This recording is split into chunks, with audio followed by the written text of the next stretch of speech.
împodobit bradul, dar degeaba. Oricum nu o să vină nici anul ăsta Moș Crăciun la mine. De 2 ani n-a mai venit, dar eu nu înțeleg de ce, că doar eu sunt mereu cu minte. Sunt sau nu sunt cu minte?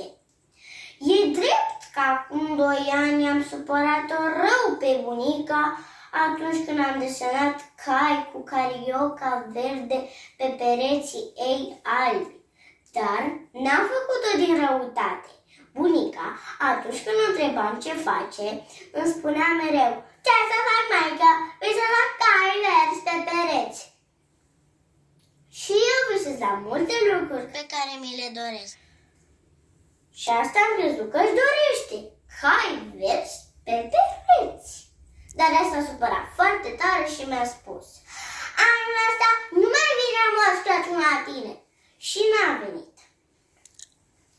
Anul trecut am avut grijă să nu mai supăr pe bunica, dar am supărat-o rău pe mama atunci când am pus vopsea colorată în mașina de spălat rufe.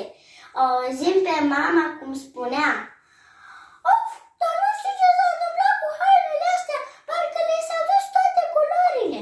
Așa că am crezut că o să se bucure când vede că hainele ies mai colorate din mașina de spălat rufe. Dar ea s-a supărat foarte tare și mi-a spus: anul ăsta nu mai vine Moș Crăciun la tine. Și n-a venit. Oare acum am mai făcut boboacănă? Oare o să vină Moș Crăciun la mine? Sau nu o să vină?